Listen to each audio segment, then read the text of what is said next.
Buenas. No te invado todo. Ir sentándoos ya, ¿vale? Que vamos a empezar ya.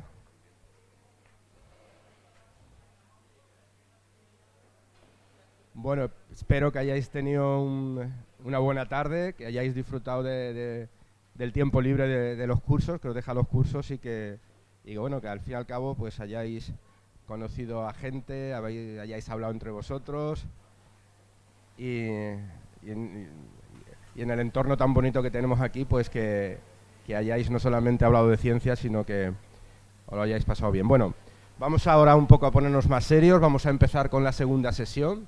La segunda sesión de este curso, como ayer os adelanté, está más centrada en lo que es la industria. Ahora vamos a ver tres ponencias de tres directores importantes de las industrias cementeras, siderurgia y de la petroquímica, donde nos van a hablar un poquito de ese hidrógeno a nivel industrial, las posibilidades, las capacidades y las realidades que podemos tener ahora mismo con ese hidrógeno. Entonces, pues bueno, os dejo con Miguel. Miguel Antonio va a hacer la presentación de esta mañana a los ponentes y va a estar con ellos, y a mí me tocará la mesa redonda, ¿vale? Entonces, pues nada, disfrutad de las charlas y preguntar, no os quedéis con ningún resquicio de duda, ¿vale? Preguntar a los ponentes, que seguro que ellos os pueden responder mejor que nosotros. Pues muchas gracias, Antonio. Buenos días a todos de nuevo, y vamos a empezar la sesión industrial, como decía Antonio, con la siderurgia. Acordaros que era uno de los tres sectores que destacaba yo ayer, junto con la producción química y con el refino. Nos va a hacer la presentación Santiago Oliver, que es director de Medio Ambiente, Energía e I+D+I de la Asociación de Empresas Productoras de Acero en España, y secretario del Comité Gestor de Platea, la plataforma tecnológica española del acero. Él es ingeniero de minas con la especialidad de metalurgia por la Universidad Politécnica de Madrid. También tiene estudios adicionales que voy a destacar: el máster en Ingeniería y Gestión Medioambiental de la Escuela de Organización Industrial, así como otros cursos en el CSIC y otras instituciones. Y sin más demora, pues Santiago, te doy la palabra. Bueno, muchas gracias a todos, muchas gracias por venir a esta primera hora. Ya sé que cuesta quitarse las legañas, me va a tocar a mí hacerlo. ¿A quién le va a tocar? Lo primero que quería destacar, antes de empezar ya en la transparencia, veréis que he añadido una palabrita que es potencial de hidrógeno en la transición industrial. Todo el mundo está continuamente hablando de la transición energética, y no hay ninguna transición energética. O sea, todo el mundo sabe cómo generar electrones de placas fotovoltaicas desde hace 20 y pico años, y ya no digo con generadores eólicos, más o menos lo mismo o 20 años más. O sea, realmente donde está la complicación es convertir el vector energético hidrógeno en una materia utilizable en la industria. Ahí es donde de verdad está la complicación de la cuestión. Eso no es tan directo como el producir electrones a partir de una placa fotovoltaica o equivalentes. Lo primero que voy a empezar con un spoiler. Dado que si os quedáis dormidos, por lo menos ya os lleváis el mensaje. De que el hidrógeno en la siderurgia va a ser muy relevante. O sea, básicamente se apunta como el gran vector energético para una gran parte de la producción siderúrgica. Y además va a ser muy importante en la parte de producción como consumidor de hidrógeno, pero también en la siderurgia va a ser muy importante en la economía del hidrógeno. O sea, básicamente la economía del hidrógeno, como la del gas natural, está construida en infraestructuras de acero. Punto final. O sea, tú vas a una refinería, que luego vendrá mi compañero, es una planta de acero. Tú vas a una cementera y es bastante de acero, no tanto como el refino, pero básicamente las tuberías, las infraestructuras, son estructuras de acero. Y también tiene su cierta problemática, eso no voy a meter metal porque daría para otra charla más, el hidrógeno con el acero pues tiene su aquello.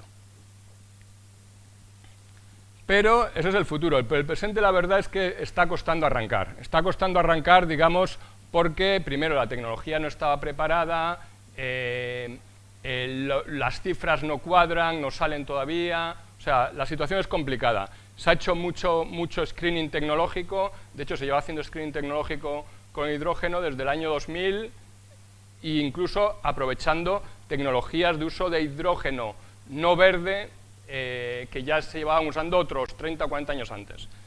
Pero ahora ya, digamos, lo que se está haciendo es gestionar la posibilidad de meter hidrógeno directamente y no hacerlo a partir de cracking de la molécula de CH4, de gas natural. A ver. El hidrógeno, me imagino que el día de ayer os lo habrán comentado. Básicamente es un vector de energía química, un reductor considerable, y aparte, como buen reductor que se oxida, genera una combustión en el ambiente con oxígeno y por lo tanto es un combustible. Realmente ambas visiones, combustible y reductor, son lo mismo. Cuando algo se reduce, uno se oxida, y cuando uno se oxida, otro se reduce. Uno es en caso de la combustión, es versus oxígeno, y en el caso de energía química, versus cualquier otra cosa que puede ser oxígeno, pero quitado de otro tipo de moléculas, o recombinación de otras. El esquema simplicista, básicamente, esto también está inventado. Tengo unas fuentes energéticas que no generan emisiones, que pueden ser la nuclear, la solar, eólica, la biomasa.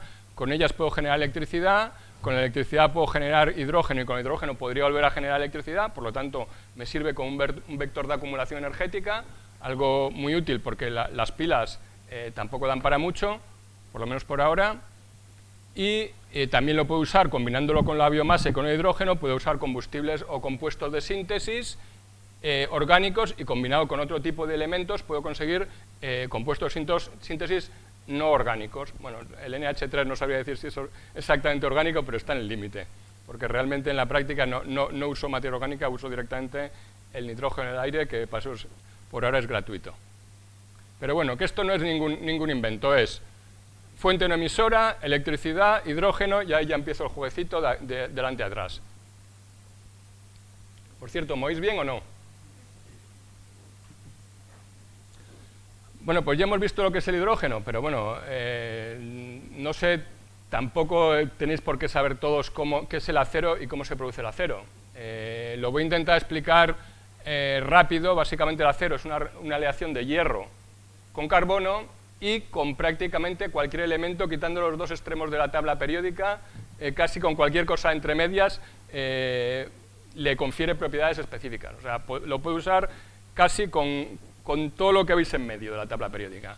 Y todo eso en diferentes combinaciones, composiciones, y cada uno genera unas propiedades diferentes. Para que os hagáis una idea, deben andar ya por las 5.500, 6.000 tipologías de tipos de acero. Y continuamente, cada 2 o 3 días, se saca alguno más específico para algún tipo de uso específico.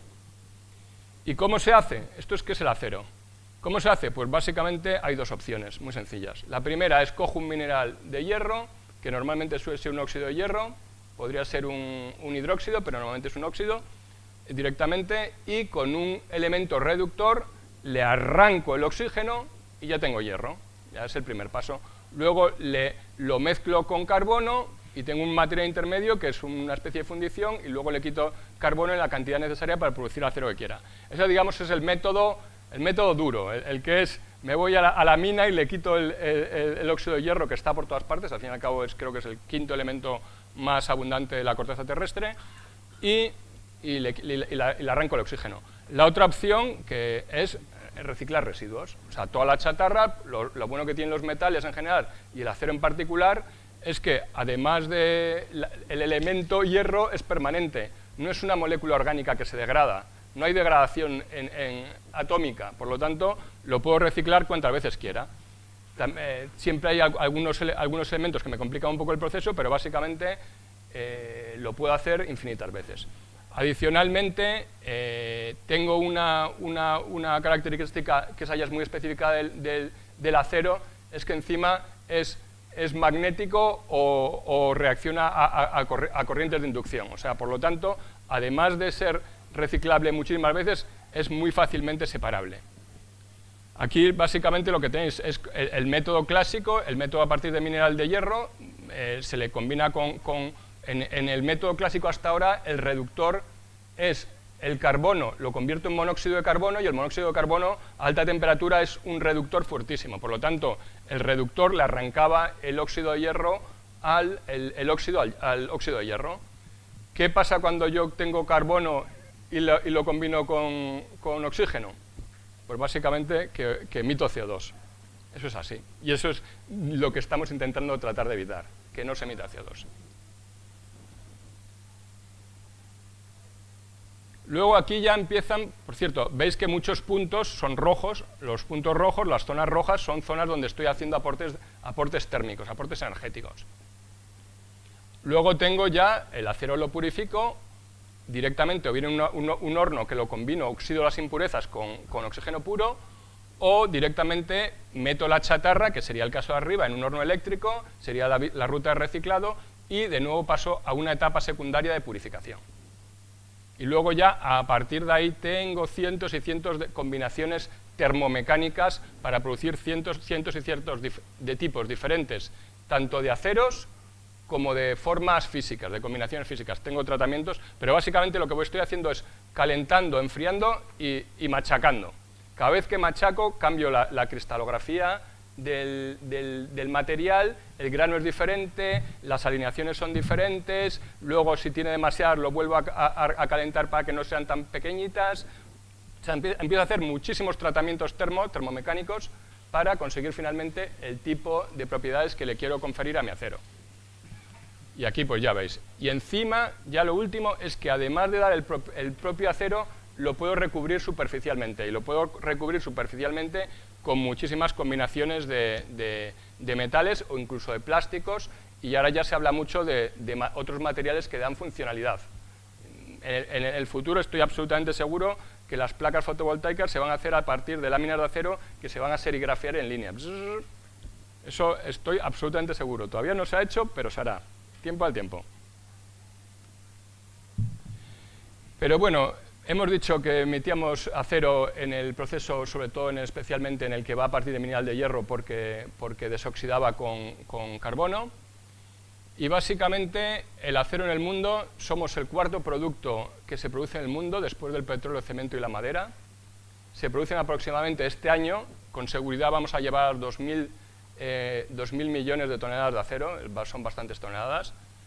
El año pasado, el 2021, se quedaron en 1957, algo así. O sea, este año ya seguro he puesto el 2000 porque para que quede redondito y bonito. O sea, 2.000 millones de toneladas de acero. Toma ya. Y el sector factura produciendo acero en el mundo, ahí la cifra se me pierde, 2.000 serían 2,5 trillones, pero los trillones de billones europeos, españoles. O sea, una auténtica burrada de dinero, lo que mueve el acero.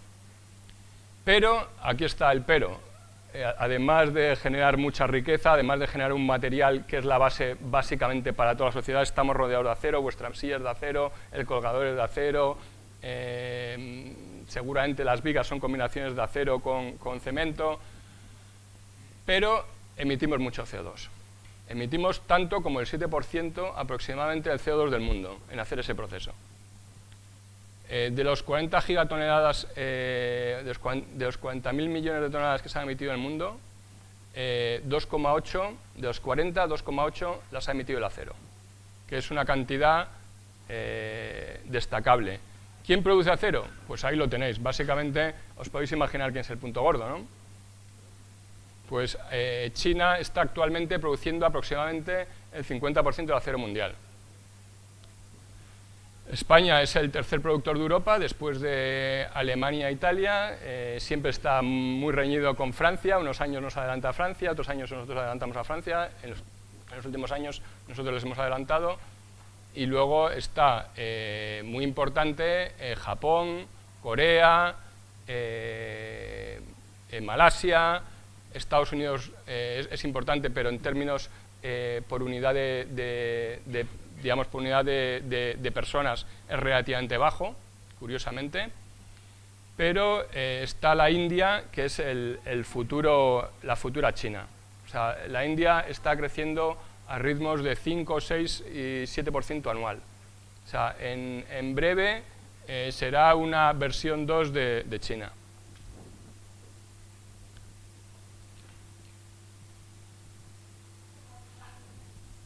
Pero bueno, está claro que el acero crece porque el acero es la base del desarrollo. O sea, de hecho, hasta hace no muchos años, el desarrollo de un país, uno de los indicadores básicos de la OCDE y de Naciones Unidas, era el consumo de acero per cápita.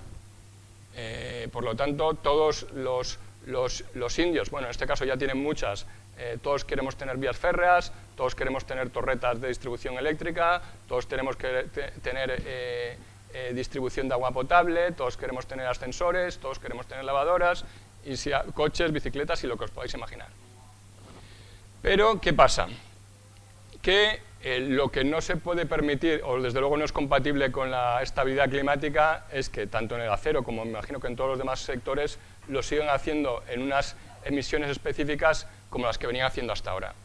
Esto es un estudio de la Agencia Internacional de la Energía, en la cual hace un escenario en qué pasaría si la evolución del acero sigue al ritmo actual o qué hay que hacer para que por lo menos en los países más desarrollados prácticamente se haga cero en el 2050 y se haga 15-20% de lo que es ahora en los países menos industrializados, por aquello de que van un poco más retrasados. Entonces, aquí vemos que al final, si no hacemos nada, nos vamos a poner básicamente en 2,5 millones de toneladas por cápita. Vamos a pasar de las 2.000 actual a 2,5. En lugar de decrecer, no solamente no decreceríamos, sino que aumentaríamos un 20%. ¿Qué pasa? Que eso es poco compatible con las ambiciones climáticas que se han acordado en los países, básicamente en todos, porque si mal no recuerdo, el último protocolo de París lo deben haber ya firmado y secundado 198 países, por ahí, o 200 ya deben estar, no he mirado las últimas cifras, pero básicamente la inmensísima mayoría de los países del mundo. ¿Qué pasa? Que entonces ellos plantean qué se necesitaría en la Agencia Internacional de la Energía para un escenario que no solamente no aumente, sino que decrezca. Que decrezca, ya he dicho, fundamentalmente en los países occidentales, pero también algo que pongan su granito de arena los países digamos, en vías de desarrollo. Hay una parte que se reduciría por incremento de la eficiencia del uso. Básicamente, si yo consigo un acero mejor, que para producir un coche me requiera menos kilogramos, aunque incluso el acero sea ligeramente más intensivo por unidad de producto, yo puedo conseguir que al final el coche lleve una huella climática menor que lo que tendría actualmente. Por lo tanto, se asume que muchas de las mejoras van a ir por ahí. Mejores aceros para renovables, mejores aceros para trenes de alta velocidad, para carril, que son menos intensivos en CO2. Pero sigue sin ser suficiente. Eso está muy bien, eso es muy bonito, pero no nos da ni para atrás. O sea, hay que actuar sobre el propio proceso. Y ahí es donde empieza a entrar el hidrógeno. O sea, si queremos llegar a un escenario en que prácticamente el mundo occidental no emita y dejemos la capacidad, lo que en el argot se le llama, no se llama mochila, ahora se me ha olvidado la palabra, pero básicamente la capacidad de que otros puedan seguir emitiendo cierta cantidad de CO2, pues tendremos que conseguir medidas que interactúen con el proceso y que prácticamente lo hagan neutro en carbono. Y ahí es donde entra el hidrógeno. Hemos visto, entonces, ¿qué opciones de descarbonización tenemos? La primera era la más obvia, el reciclaje y la economía circular. Si hago aceros que duren más, si hago aceros que se reciclan, bueno, ya prácticamente se reciclan al 100%, eso pero por ejemplo que tengan menos mermas en el procesamiento. Si hago aceros que requieran que los bastidores del coche, que el chasis pese menos. Si hago aceros, lo que sea, que al final requieran menos acero, consigo reducir la huella climática. Y por supuesto, si lo reciclo. Otra opción es la captura y almacenamiento. Es una opción que se está barajando, pero cada vez pierde fuelle, por lo menos entre los productores europeos. O sea, se ve más razonable irse a algo que de verdad abata y no que tenga que, entre comillas, que esconder parcialmente. Puede ser en algunos casos, pero tiene que ser en situaciones en las cuales tenga un sumidero geológico relativamente cerca. O sea, no es la opción ideal.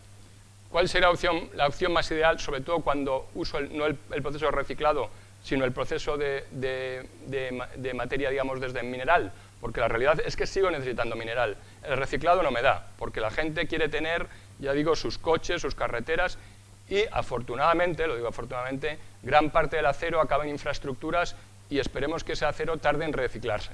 Lo digo porque lo que no queremos es que se caigan los puentes, que se hundan los edificios, etc. Hay aceros, digamos, que sí que duran 10-15 años, como los de los automóviles, pero los aceros de infraestructuras, presas, edificaciones y tal, entre comillas, es acero congelado que a lo mejor nuestros hijos o nuestros nietos lo podrán reciclar, pero no puedes esperarlo en un horizonte de 50 años. O sea, ese es acero, y ese acero hay que reponerlo de alguna forma con material virgen, con óxido de hierro que desoxide. Entonces, ¿qué necesito? Pues un nuevo desoxidante. ¿Cuáles son básicamente las principales opciones? El hidrógeno, que es del que estamos hablando aquí, la electrificación. Se ha hecho también el screening de poder ver hasta qué punto puedo hacer procesos de electrorefino mediante digamos, separación electrolítica. Se ha probado, no ha funcionado muy bien porque tengo que mantener el óxido de hierro en estado líquido. Pero bueno, había que probarlo, está claro. Y además no se ha abandonado, simplemente por ahora hay otras opciones más prometedoras. Biomasa, que puede actuar lo mismo, puede actuar mediante unos hidrógenos, que pueden también tener un potencial reductor potente, o lo mismo con materiales sintéticos, dependiendo de la combinación de ambos. Esto en la producción del acero, que es lo de desoxidación, pero aquí es donde viene la segunda parte, que también es muy importante. Además de necesitar desoxidar el óxido de hierro, estamos continuamente, para inferirle propiedades diferentes al acero, calentándolo, enfriándolo, dándole golpes, machacándolo, volviéndolo a calentar, volviéndolo a enfriar, volviéndolo a dar golpes. Conclusión, también necesitamos mucho combustible que actúe solamente por su faceta térmica, no por su faceta química. Y finalmente habrá cosas que serán muy difíciles de abatir y al final habrá que optar a ciertas fracciones por compensarlas, o sea, fijar sumideros, etc. Pero básicamente aquí veis que la mayoría de las mejoras están pensándose que se hagan por eficiencia, voy a subirme aquí, por eficiencia de materiales, o sea, partiendo del hecho que logramos poder estabilizarnos y siendo, digamos, las economías occidentales las que más reduzcan, gran parte de la reducción va a venir asociada a la mejora de eficiencia.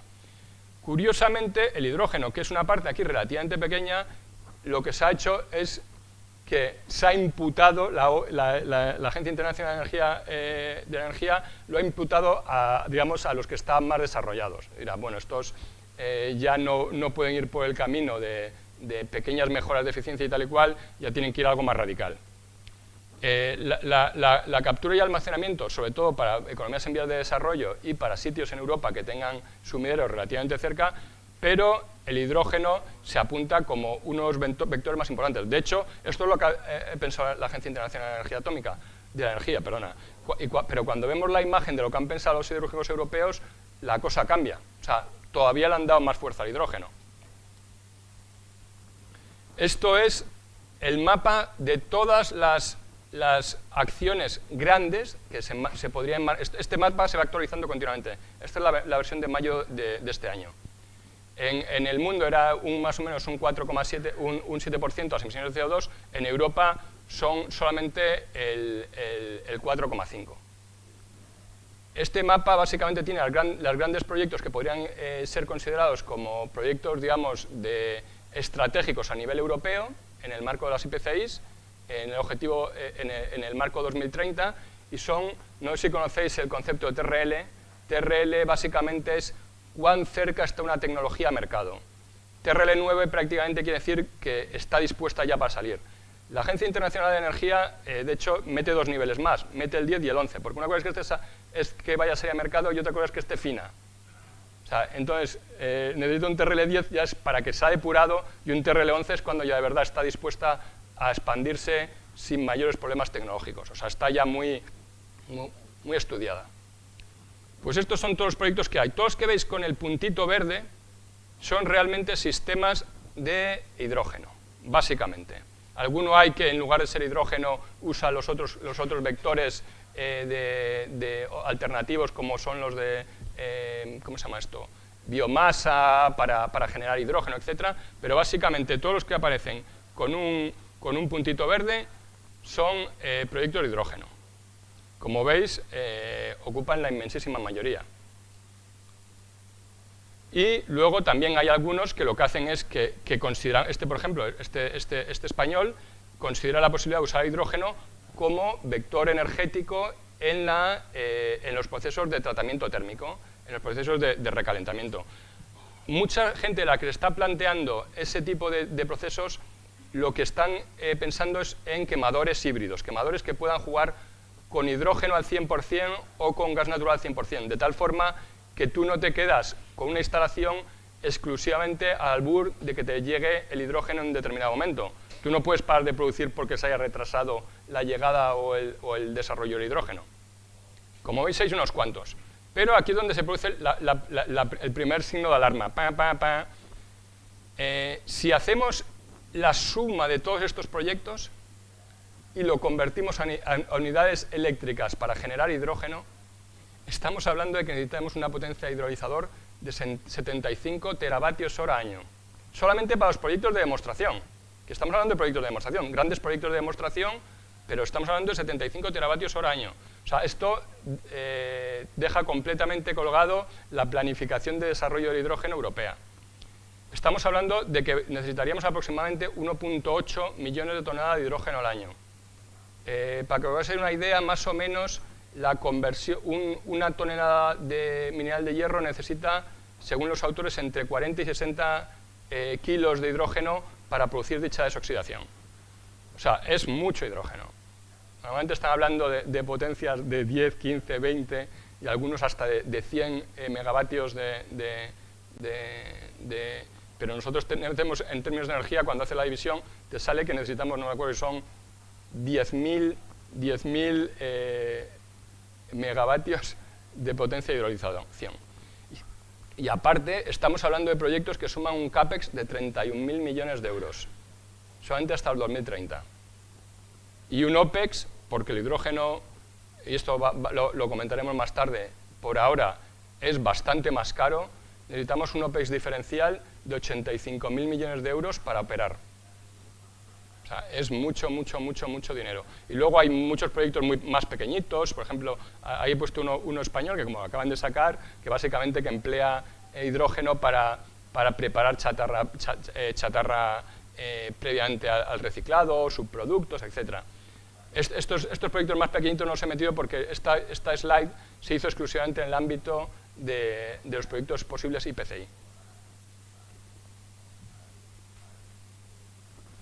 El reciclado, que era la opción primera, pues ya no da mucho más allá, porque ya hemos dicho que hay un crecimiento vegetativo porque la gente, las economías en desarrollo necesitan acero, y ese acero se queda congelado. En el mundo puede ser que se pueda aumentar y según vaya desarrollándose las diferentes economías, seguro que va a haber algo más de residuos férricos disponibles, pero por ahora en el mundo solamente se produce por reciclaje el 30% del acero. En Europa es un poquito más, el 40%, y en España, que yo creo que hemos conseguido un muy buen equilibrio, el 75% según el año, a veces el 66%, a veces el 75%, otras veces el 72%, cada año cambia, pero básicamente entre 2/3, 1/3 o entre 3/4, 1/4. Es digamos, teniendo en cuenta ese crecimiento vegetativo de infraestructuras, es una cantidad bastante razonable. ¿Cuáles son sus límites? La disponibilidad global y local, como hemos dicho, hay mucho acero que no se puede reciclar porque va a parar a infraestructuras. Y por otra parte, hay que trabajar mucho en la optimización de calidades para poder trabajar absolutamente con cualquier tipo de residuo férrico que te llegue. Estos son datos un poco para que os hagáis la idea cuánto representa en términos energéticos el proceso del reciclado. El reciclado, si lo paso a términos energéticos y considero también la energía de producir la electricidad, o sea, en términos de energía primaria, básicamente representa un ahorro del 80% en términos energéticos. Si le quito la energía primaria, o sea, le quito la energía que necesitaba para producir la electricidad, que es lo que ha hecho la Agencia Internacional de Energía, estamos hablando del 90. O sea, es mucho. Y si me paso a términos de emisiones, allí básicamente paso de un procesado completo que genera 2,2 toneladas por tonelada de acero procesado, paso básicamente a 300 kilos. O sea, la diferencia, 300 kilos que actualmente es en base a gas natural, que también cuando haces las cuentas de todas las toneladas sale mucho gas natural a sustituir. Y actualmente, si uso el proceso, digamos, que sería el previo al uso del hidrógeno, que sería usar DRI, que es un prereducido, que es reducido con hidrógeno, el mineral de hierro, pues sin usar hidrógeno, pues estoy en 1,4 toneladas de CO2 por tonelada de acero. Pero bueno, que todavía hay mucha cancha y esto va para largo. Como hemos dicho, la tecnología favorita, la que la gente está viendo como más razonable, porque les da, si tienes el hidrógeno disponible, da, digamos, la gestión de intensidad energética necesaria. No es fácil transferir tanta energía en tan poco tiempo y entonces hay muchas cosas que no sirven. Por lo tanto, lo que se ve que es razonable es optar por el DRI horno eléctrico. Básicamente tengo un equipo en el que le inyecto desde un hidrolisador, produce hidrógeno, el hidrógeno lo pasa a unas unidades de condensación que lo mezclan con un mineral de hierro, el mineral de hierro luego aquí lo desoxido y aquí obtengo básicamente un hierro que tiene un 3-4% de carbono. Este hierro, bueno, de hecho este hierro normalmente es muy bajo, perdonad, este hierro es muy bajo en carbono, lo tengo que añadir en la última fase. Es que es un HBI, pero sería la versión V2, porque el HBI actual, que es el Hot Briquetted Iron, actualmente sí que tiene bastante carbono, igual que el DRI. Es, digamos, yo lo que hago en el DRI es un polvito, unas motas, unas escamas, que con una prensa las aplasto para poder manejarlo más fácilmente. Pero el carbono es muy bajo, porque el carbono no estaba en el mineral de hierro y el carbono no estaba en el hidrógeno, obviamente. Pues si he metido dos cosas que no tienen hidrógeno, de algún sitio lo tendré que meter. Por lo tanto, le tendré que inyectar en el horno eléctrico, en el proceso, digamos, de refusión, para darle la forma que quiera, carbono. Además, añadiré chatarra, porque la chatarra, aparte de la función de reciclado, la uso como si fueran cubitos de hielo en el cubata. Necesito poder mantener la temperatura bajo control y voy controlándola mediante la adición de chatarra. No es como en el horno eléctrico, que en el horno eléctrico típico estándar, en el que cargo casi todo chatarra, que obviamente su misión no es esa, pero en este horno tendría que añadir chatarra para controlar la temperatura. Pero aquí es donde empiezan los problemas. Este es el problema gordo.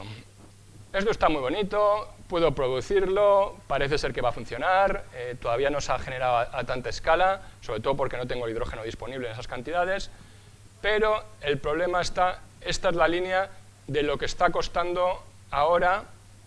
No, las modificaciones no son muy grandes, cada año sube un poco, cambian los precios del mineral, cambian los precios ¿cómo se llama?, del coque siderúrgico, del carbón, de la hulla coquizable, y actualmente el coste de producción más o menos anda por los 300 euros tonelada. Un horno alto necesita materias primas que le cuestan 300 euros tonelada para producir esa desoxidación. ¿Qué pasa? Que si me voy a un coste eléctrico de 100, os recuerdo que ahora estamos por aquí, y quiero hacer quiero tener esa capacidad desoxidante, me iría por aquí, estaría metiendo casi 400 euros de diferencia respecto a la producción actual. Estamos en un mercado, el mercado siderúrgico, el acero no lo he dicho, pero el acero es sólido, no es peligroso, es denso, tiene una forma fija, o sea, tiene todo lo necesario para ser fácilmente transportable. O sea, el acero viaja muy bien. Por lo tanto, meterle un coste diferencial de 400 y pico euros es muy complicado, por no decir imposible. Vamos, la economía no hay que ser un hacha para darse cuenta. Solamente empezaría a cruzarse la curva cuando el coste eléctrico bajara por debajo de unos 20 euros megavatio hora. Entonces, estaría muy cerca. Y realmente se cruza, es rentable en 10 euros megavatio hora. Algo absolutamente diferente al panorama energético actual. O sea, esto es el telita. O sea, yo necesito trabajar en este área, aunque me sea un poquito más caro. Aquí puedo pelear. Aquí, o sea, ahora mismo estaríamos justo aquí. Aquí lo veo complicado.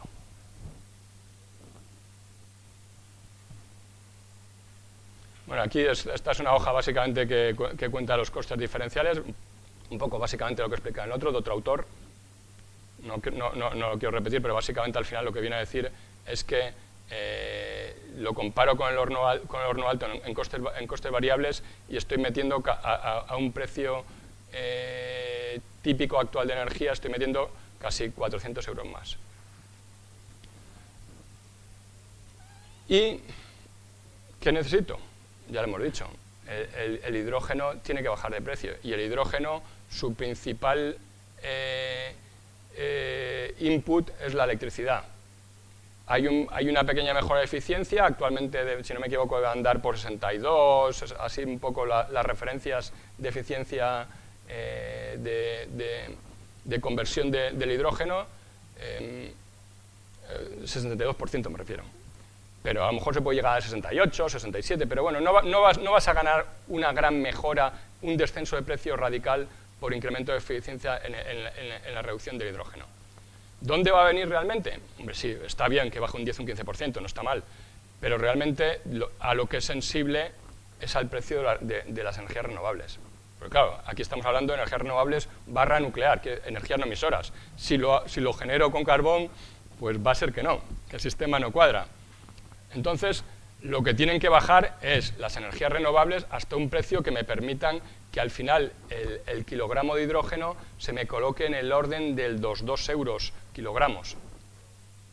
Si no está en ese rango de precio, 2 euros kilogramos con 60 euros estaría metiéndole un coste solamente en costes variables de 120 euros en ese proceso de transformación. ¿Lo entendéis más o menos lo que estoy diciendo? Le digo, pues si no repito, no pasa nada, ¿eh? No sé cómo voy de tiempo. Uy, regular, ¿no? Vale. Pues bueno, aquí tenéis las evoluciones, cómo se piensa que pueden... Esta zona, digamos, esto es el sistema actual. Y este es el sistema de DRI, la reducción con hidrógeno. Esta es la incertidumbre. Como ves, hay muchísima incertidumbre, porque está la incertidumbre del precio de la energía, está la incertidumbre de la eficiencia, pero esto es la incertidumbre del horno alto. O sea, yo tengo que conseguir que estas dos cosas entren en línea. O sea, básicamente me tengo que poner en el umbral absolutamente mínimo de coste eléctrico, absolutamente máximo de eficiencia, para que todas estas incertidumbres se me vengan hasta aquí.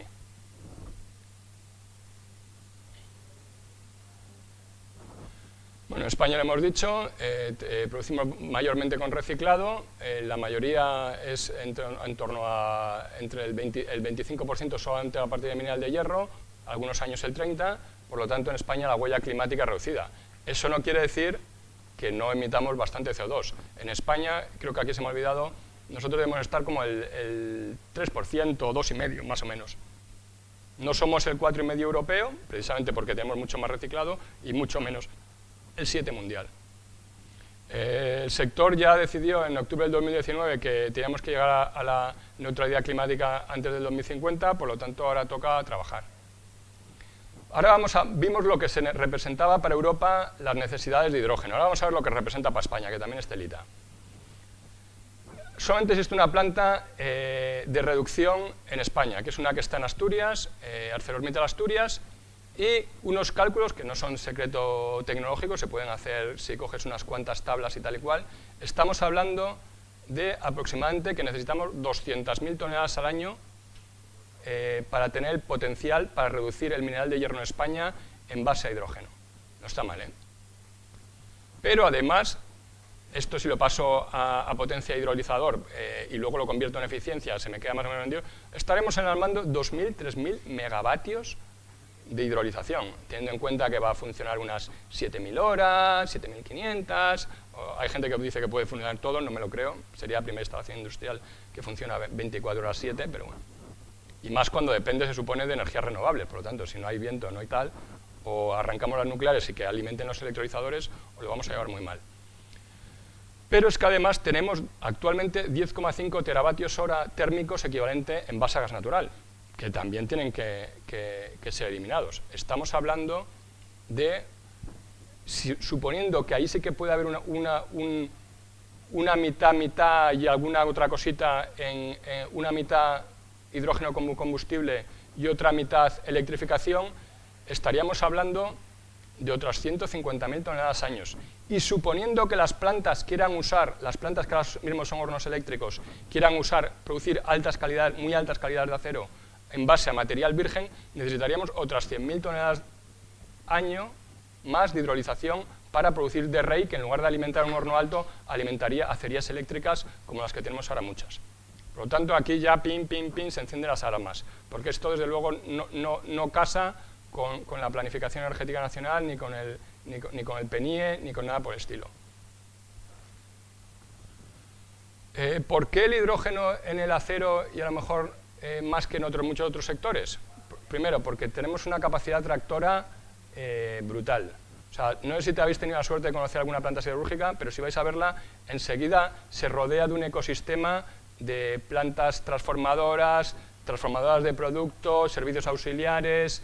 O sea, genera un polígono entero alrededor de cada planta. Y todos empiezan, pues, genera mucho transporte, genera mucho consumo. De hecho, gran parte de la entrada del gas natural en España hace 35 años fue gracias a la atracción que realizó la siderurgia. Y por otra parte, porque no hay muchas opciones tecnológicas. Quiero decir, la biomasa, si intentamos hacerlo con biomasa, arrasamos con la biomasa. No creo que vaya a ser el camino. Para la entrada, nosotros como sector no somos muy amigos del blending, porque al fin y al cabo los grandes consumidores van a tener que deshacerlo para volver a... O sea, puede ser factible si se produce un pequeño decalaje tecnológico entre la planta que se pone en marcha y la generación, por ejemplo, por otros operadores económicos. Pero el mezclarlo en un gasoducto con gas natural y solamente para dopar el gas natural, pues no tiene mucho sentido tecnológico, la verdad. Por lo tanto, claves, técnicas. La técnica es la innovación y la técnica es la disponibilidad. Económicas, lo mismo. La económica es la disponibilidad, que con la que estamos moviendo también vuelve a ser técnica. Y convertir no solamente tenerlo disponible, sino que además tiene que ser un vector energético competitivo. Y también hay muchas administrativas. O sea, España es un país administrativamente duro. No sé si habéis tenido la oportunidad de lidiar con la administración en alguna de vuestras instalaciones, empresas, si tenéis alguna o actividades, pero es un país complicado.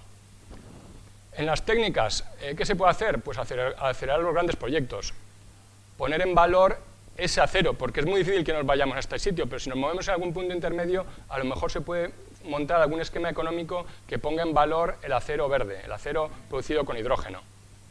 Que esos apoyos sean armonizados en la Unión Europea. No nos gustaría que encima se den en Alemania y en España, como nuestro presupuesto no lo permite, pues la industria se queda atrás, ya no solamente la siderurgia, sino cualquier industria que sea susceptible de consumir hidrógeno. También hay un problema de producto, que es la fragilidad de hidrógeno, es un problema que se está estudiando mucho, por una parte, tanto en la producción, cuando se usa como combustible, como también en el propio uso. El transporte es material, acero, que va a estar sometido al hidrógeno, en algunos casos se va a poder recubrir, en otros no, pero es un tema que hay que considerar. La fragilidad de hidrógeno, bueno, aquí se ha hablado mucho, no voy a extenderme mucho. Lo que sí que es un hecho es que si se opta por la reutilización de infraestructuras, de gasoductos o blending, estos gasoductos van a estar menos preparados para el estudio de la fragilidad de hidrógeno que infraestructuras que se hagan nuevas. Luego hay aspectos menores de seguridad de uso que también se están trabajando mucho. Hay que tener en cuenta que es un gas inodoro, invisible, la llama es invisible. La llama es invisible y encima emite muy poco en el infrarrojo, o sea, es muy poco térmica, aunque quema y mucho, pero tiene la ventaja, por ejemplo, que es muy fácil de disipar. El hidrógeno se disipa muy bien. Pero, por ejemplo, al igual que se disipa muy bien, ahora se está demostrando que tiene una capacidad penetrante brutal. O sea, entra por rendijas que eran impensables que entrara un combustible tipo gas natural. Ya no digo si es líquido. Económicas, está el tema del CAPEX. El tema del CAPEX es las grandes inversiones, lo que habíamos dicho, los 31.000 millones de euros en breve plazo, y el del OPEX, que este es el gordo. O sea, el hidrógeno tiene que ser competitivo versus otras energías. Y básicamente lo que se trata es que la electricidad sea atractiva. Lo que no puede ser es la electricidad disuasoria. Si queremos hidrogenar o electrificar la sociedad, la electricidad tiene que ser atractiva, no disuasoria. Hay opciones de mercado, como temas de contratos por diferencia. Básicamente yo fijo una cantidad, lo que puede salir el acero no verde versus el acero verde, y monto un esquema en el cual se paga la diferencia. Ya estoy acabando. Y luego las administraciones políticas y legales. Desde luego, en el esquema actual no debe ser razonable que los que entren primero se carguen con el coste de construir todos los gasoductos. O sea, sería como cornudo y apaleado. Apoyo a grandes demostradores. De nuevo lo mismo, es que os lo he repetido, creo que os tiene que quedar clarísimo. La electricidad tiene que ser competitiva. Al precio al que está ahora, nos olvidamos de hidrógeno. Tiene que haber políticas que equiparen la descarbonización tanto en España, en Europa, como en otros terceros países. Hay que acelerar los permisos. España es un país de permisos muy lento. O sea, te pueden bloquear una gran inversión en una instalación años. Yo conozco un caso de una que le bloquearon una ampliación porque no, le faltaba una rampa de 2 de minusválidos. Estábamos hablando de varios cientos de millones de euros. Y luego que la legislación ambiental, de alguna forma, en absoluto es que no la pongan, o sea, que la tienen que poner como la tengan que poner, pero en un momento en que la tecnología no se sabe cuánto va a emitir, no se sabe exactamente cuánto óxidos de nitrógeno se van a producir fruto de la combustión del hidrógeno, porque obviamente los hornos tienen aire también. Se harán oxicombustiones, por lo tanto ahora hay que ver estos procesos innovadores, hay que gestionarlos de una forma específica, no pueden entrar en el totum revolutum. Conclusiones, que el acero y el hidrógeno tienen mucho futuro juntos, que todavía resta muchos flecos por tratar, que se necesita electricidad atractiva del orden inferior a 20 euros megavatio hora y que la tecnología se resolverá, eso va de camino. Pero si no se para el punto intermedio, mal vamos. Ya está.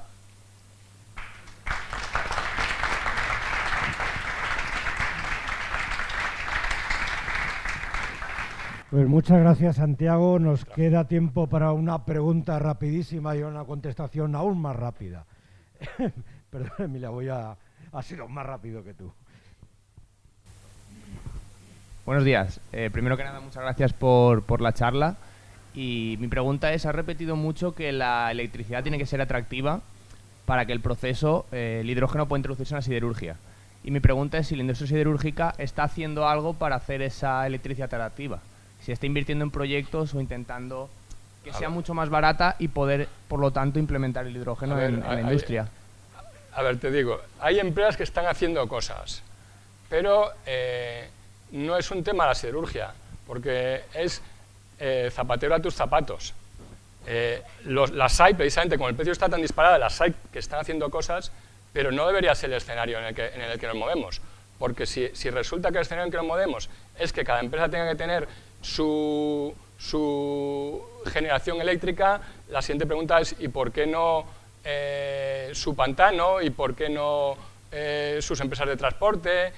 O sea, nosotros nos dedicamos a producir acero, que lamentablemente en los últimos años ha habido empresas que se han metido en el negocio de la generación porque no les sabían más narices. Pues sí, te soy sincero, sí lo han hecho, pero no debería ser lo que primara.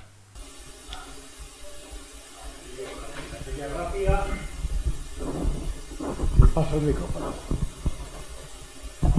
Bueno, buenos días. y gracias por la presentación. Yo una pregunta más de futuro, ¿vale? Porque si no podíamos entrar en discusiones de lo que acabas de comentar y no acabaríamos, que luego para eso tenemos el networking.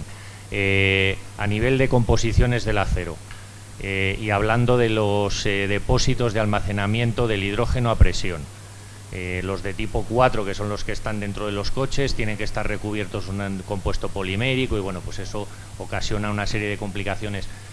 ¿Tú crees que en un futuro podría haber una aleación que suprimiese ese compuesto polimérico y pudiéramos pensar que existe una aleación de acero exclusivamente que pudiera soportar, pues no sé, 700, 800, 900 bares para no tener que recurrir a ese recubrimiento polimérico, o lo ves complicado?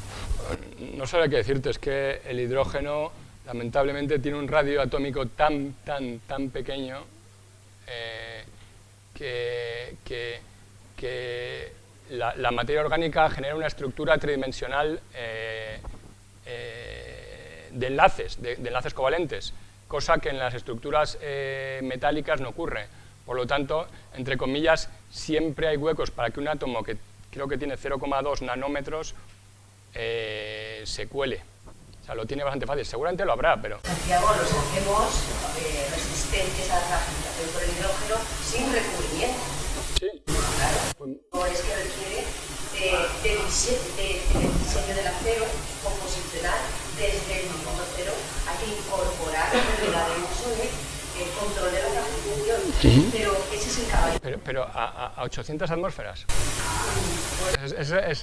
pero... Ese es el tema, las 800... No. Está por diseñar, pero... Es posible, pero quiero decir...